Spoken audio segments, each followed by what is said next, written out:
MGB, latest of the breed, latest example of the octagon spirit. MGB, a high-performance vehicle, America's largest selling imported sports car. Competition-proved engine turns up speed in excess of 105 miles per hour. Creature comforts too, snug roll-up windows and draft-free top. The safety of big, fade-free disc brakes.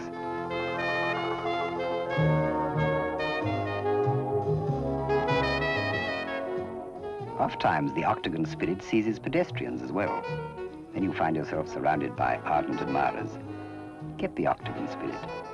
Removable hardtop or soft-top convertible. Get an MGB.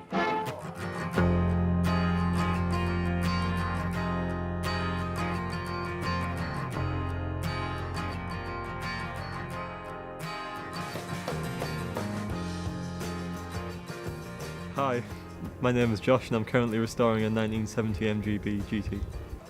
I think it was really just because I wanted a car which was different. I mean, my friend actually, he had a 77 MGB and I saw that and I loved the look of it, just thought it was a really cool looking car. And that, I guess, when it came to actually passing my driving test and getting a car to use as a daily driver,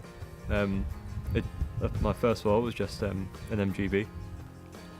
Funnily enough, it was actually my dad who found it. I'd been looking at MGs online for about 7 months or something, and then my dad just texted me saying, I've bid on an MG, so I was like, oh, alright, cool. I've got no idea what it looked like. It was a bit of a risky bid, to be honest, but it was 200 miles away. It was all the way down in Banbury.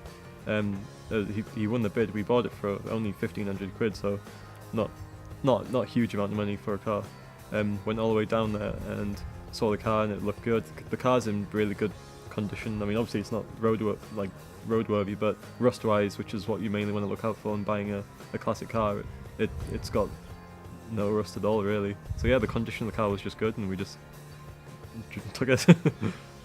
Yeah, literally 10 minutes after we bought it, we put it on the trailer and we were on the motorway on the way home, just doing 50 in the slow lane, and we got rear-ended by a 17-year-old kid in a Vauxhall Corsa, so that was nice. The tow bar on the back of the van that was being towed, that got completely sheared off. So the trailer was just freewheeling across the motorway. It hit the central barrier where the MG then came off the trailer, went across the other side of the motorway, and then hit the outside barrier. Its tyre was actually lodged under the barrier, so it wouldn't come out. You had to basically just make the tyre flat. And we were on the motorway for about 6 hours, just waiting for someone to arrive. Got a nice tan that day. And yeah, we just had to go home, and then a week later we got the car, and we could assess the damage, which, as I said, luckily wasn't too bad. It could have been a lot worse, to be honest. We only had there's a bit of panel damage on the back where there's a little tear in the front, but that was the only damage, luckily. So it could have been a lot worse, could have been completely scrapped, but it is fixable. But yeah, it's nice to have that 10 minutes after you buy a car.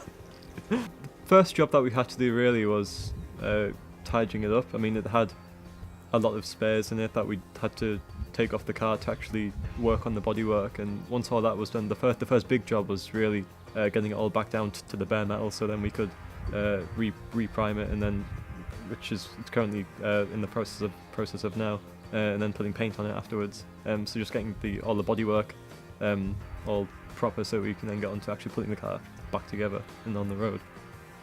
I just plan to use it really as a daily driver. It's not going to be like a track car or a race car or anything like that.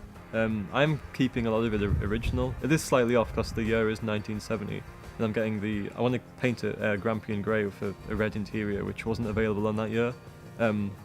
Because again, I am fully restoring it, so it's an opportunity really to get the car how I want it. And it is going to be relatively original, but with slight differences, like the year and the colour aren't going to match up. But yeah, I'm just going to really use it, do it to the best of my ability, and just use it as a daily driver. People may give it a bad rep because it's an old car. They might think it's not as reliable, but I think really if you keep it maintained and maintain it properly and look after it like any other car, it's going to be not much less reliable than a modern car that you'd buy now. For me, it's been a big learning experience. as I said, prior to this, I've had no mechanical experience, so every time I do something, I'm learning something new. Yeah, it's not going to be a concourse or a pristine car, but I do intend to take it to lots of car shows, just to show people that, I guess, a young person like me, I mean, I'm only 21, can have an interest or can do this, because, I mean, prior to this, I've got no mechanical experience. It's going along well, and of course, I've got my dad to help me, but yeah, I think I just really want to show people that young people, you don't need like a garage with a spray painting booth. I mean, this is very much a DIY project. Yeah, just show anyone with an interest can do it.